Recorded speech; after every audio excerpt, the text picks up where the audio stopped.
Hello everyone, एक बार फिर से आप सभी का स्वागत है make it easy mechanical online platform पर। कैसे हैं आप सभी लोग? तो अगले 10 मिनट उन सभी के लिए बहुत इंपॉर्टेंट होने वाला है जिन्होंने आरआरबी जेईई सीबीटी 1 क्लियर कर लिया है। आप सभी को बहुत सारी बधाइयाँ।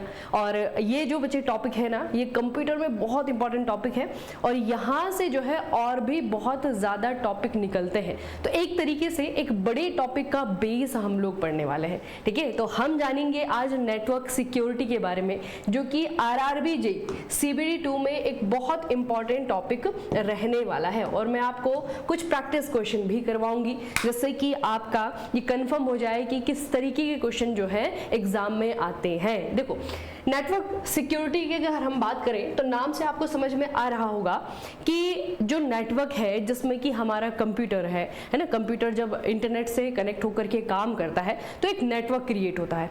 तो उस नेटवर्क को बहुत सारे खतरे होते हैं। तो किन किन चीजों से खतरे होते हैं और उन खतरों को पार पाने के लिए, उन खतरों से बचने के लिए क्या क्या चीजें इस्तेमाल की जाती है। ठीक है, यही बेसिकली हमें पढ़ना है। तो सबसे पहले अगर हम डेफिनेशन की बात करें, अगर हम डिफाइन करें नेटवर्क सिक्योरिटी को, तो नेटवर्क तक अनधिकृत पहुंच को रोकने और उससे बचाने की प्रक्रिया को नेटवर्क सिक्योरिटी कहा जाता है ना। मतलब कि ऐसी कोई भी एक्सेस जो कि अनऑथराइज्ड है, जो कि हमारे नेटवर्क में, हमारे सिस्टम में नहीं होनी चाहिए, अगर वो एक्सेस हमारे कंप्यूटर या फिर हमारे नेटवर्क को मिल गई है तो इसका मतलब है कि हमारा जो पूरा का पूरा जो डेटा है, हमारा जो सिस्टम है, उसको थ्रेट है ना, उसको किसी ना किसी चीज से समस्या है। तो उस चीज को रोकने के लिए, उस चीज से हमारे सिस्टम को, हमारे नेटवर्क को बचाने के लिए जो प्रोसेस होती है उसी को हम क्या कहते हैं, नेटवर्क सिक्योरिटी कह देते हैं।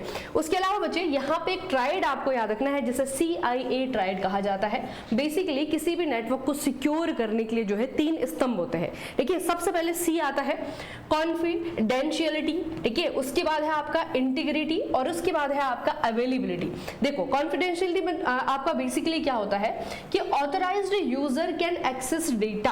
आप लोगों ने देखा होगा कि अभी हम बहुत सारी जो है वेबसाइट का इस्तेमाल करते हैं, बहुत सारे एप्लीकेशन का इस्तेमाल करते हैं, है ना। फॉर एग्जांपल अगर आप make it easy mechanical mobile application इस्तेमाल करते हैं तो आप लोगों ने देखा होगा कि आपको पहले लॉगिन करना पड़ता है ना। लॉगिन करने पे जो है आपका या तो रजिस्ट्रेशन, जो आपका मोबाइल नंबर है वो मांगा जाता है। तो बेसिकली ऑथराइज चीजें जो है आपसे मांगी जाती है कि क्या आप इस मोबाइल एप्लीकेशन को इस्तेमाल करने के लिए ऑथराइज पर्सन है या फिर नहीं है। इस तरीके से बहुत सारी वेबसाइट में जाते हुए आप लोगों ने देखा होगा कि लॉगिन का जो प्रोसेस होता है या फिर आपका कैप्चा फिल करने का जो प्रोसेस होता है वो आज की डेट में जो है आप लोगों ने देखे होंगे, क्योंकि पर्टिकुलर जो एक्सेस है, मतलब कि ऑथराइज एक्सेस को ही एक तरीके से डेटा तक पहुंचाने की कोशिश रहती है। नहीं तो हर कोई जो है डेटा तक पहुंच जाएगा जिससे कि उस डेटा को खतरा हो जाएगा। ठीक है, तो पहला आपका कॉन्फिडेंशियलिटी है, फिर आपका इंटीग्रिटी है, data remain unchanged during transmission. देखो, दूसरा क्या है बच्चे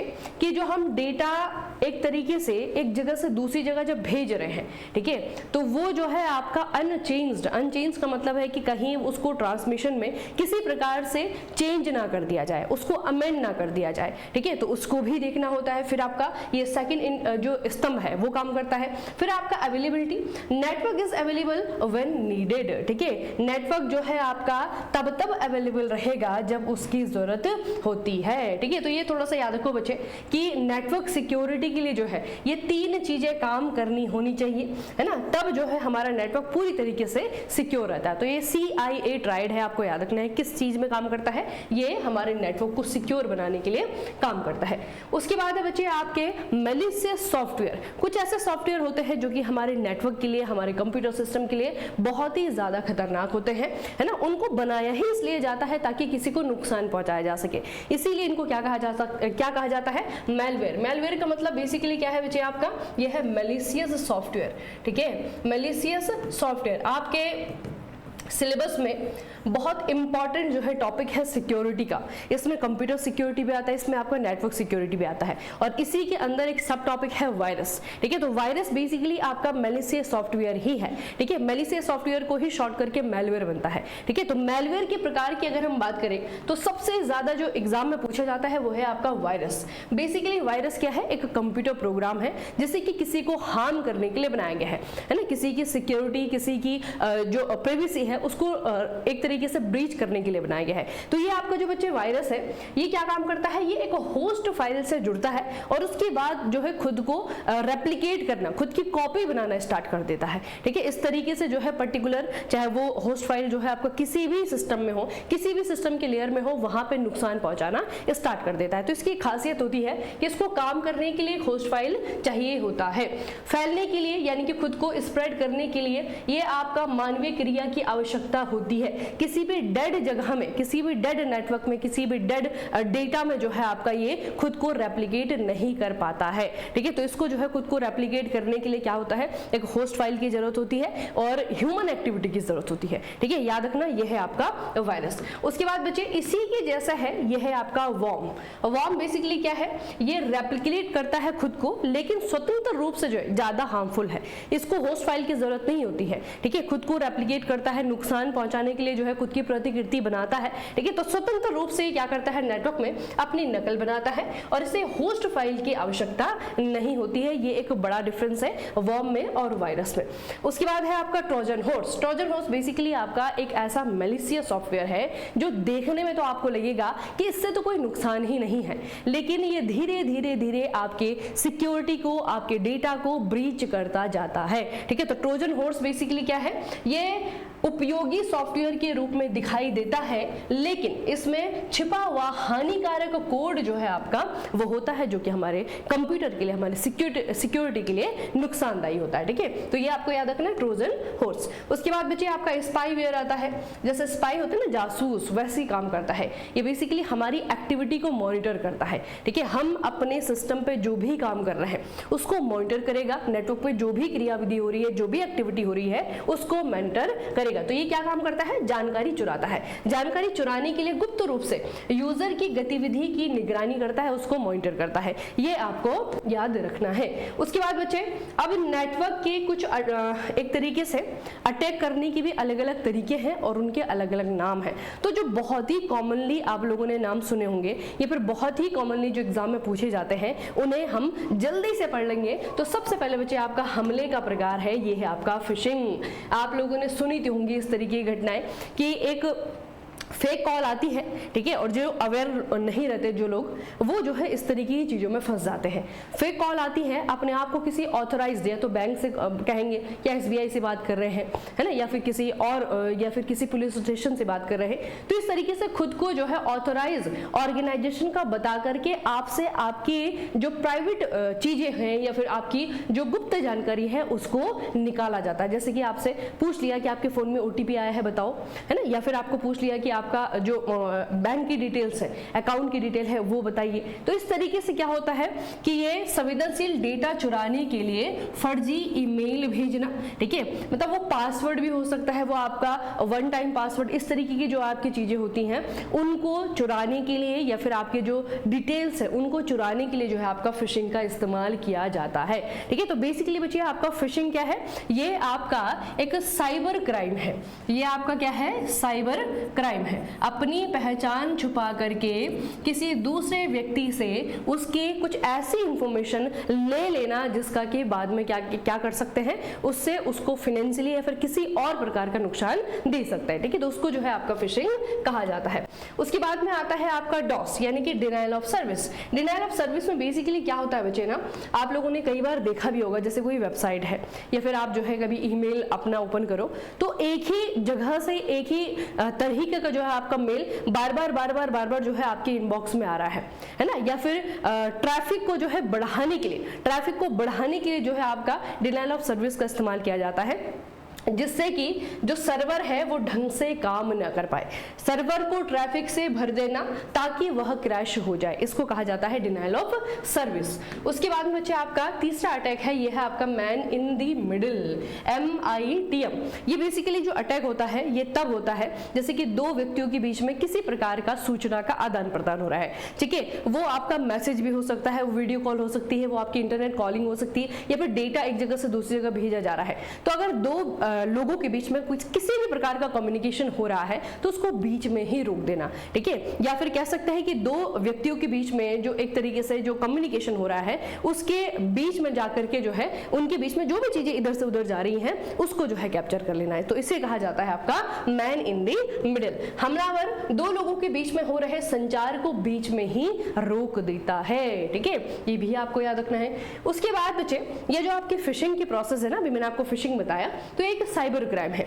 इस साइबर क्राइम को किया कैसे जाता है? साइबर क्राइम को करने के लिए जैसे कि यहाँ पे आपका है कि वो आपको एक ईमेल भेजेंगे, ठीक है। जब वो आपको ईमेल भेजेंगे तो आपको देखने से ऐसा लगेगा कि हाँ सच में ये ईमेल जो है SBI से आया हुआ है ना, मतलब ऐसा लगता है देखने से कि किसी ऑथोराइज्ड ऑर्गेनाइजेशन से आया हुआ है, कि ऐसे ऑर्गेनाइजेशन से कि हमें कोई खतरा ही ना हो, है ना। इस तरीके से आपको बैंक वाला बन करके मैसेज करेंगे कि आपका अकाउंट 1 घंटे के अंदर जो है बंद होने वाला है ना, इसमें जो है इस तरीके की दिक्कत हो गई है और आपको जो है जल्दी से अपना आपके मोबाइल फोन पे जो है ये 4 डिजिट का OTP आएगा, आपको जल्दी से शेयर करना होगा, या फिर किसी भी तरीके का झांसा देने की कोशिश की जाएगी, है ना। और ईमेल पढ़ करके आपको लगेगा कि एग्जैक्टली आपका ऐसा ही ईमेल है जैसे कि किसी एक्चुअल में SBI का आया हो, है ना। तो इस तरीके के बच्चे जो आपकी नकल होती है, एक्चुअल में ये आपका यही होता है, नकल जो होती है ना उसे कहा जाता है आपका स्पूफिंग, ठीक है। किसी अज्ञात स्रोत से संचार को किसी ज्ञात विश्वसनीय स्रोत के रूप में दिखाना,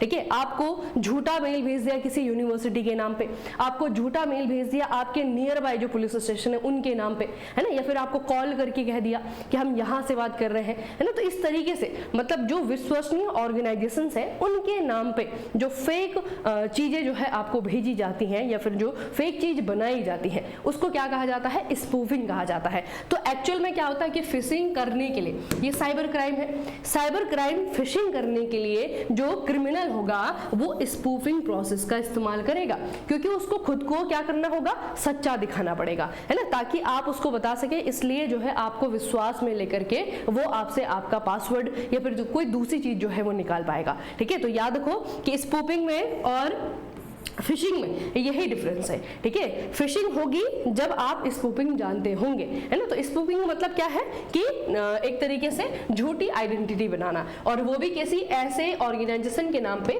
जिसपे कि सभी का विश्वास हो, इस तरीके की चीजें बचे, है ना।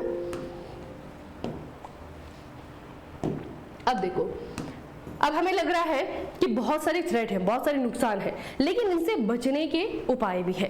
इसका सुरक्षा तंत्र क्या है? प्रोटेक्शन मैकेनिज्म क्या है? तो प्रोटेक्शन मैकेनिज्म बच्चे आपका सबसे पहले आता है इंक्रिप्शन। जो भी ऐसा टेक्स्ट है जिसको कि पढ़ा जा रहा है ना, आप जब व्हाट्सएप में मैसेज करते हो किसी को, है ना, तो वो आप पढ़ सकते हो, जिसको आप भेज रहे हो वो उसे पढ़ सकता है। बीच में कोई भी व्यक्ति, है ना, चाहे वो व्हाट्सएप का ऑनर ही क्यों ना, इस तरीके के दावे खैर व्हाट्सएप करता है, एक्चुअल में तो पढ़ा जा सकता है नहीं पढ़ा जा सकता है वो उन्हीं को मालूम है, लेकिन इस तरीके से जो है डेटा को कोड में कन्वर्ट कर देना उसे कहा जाता है इनक्रिप्शन, ठीक है।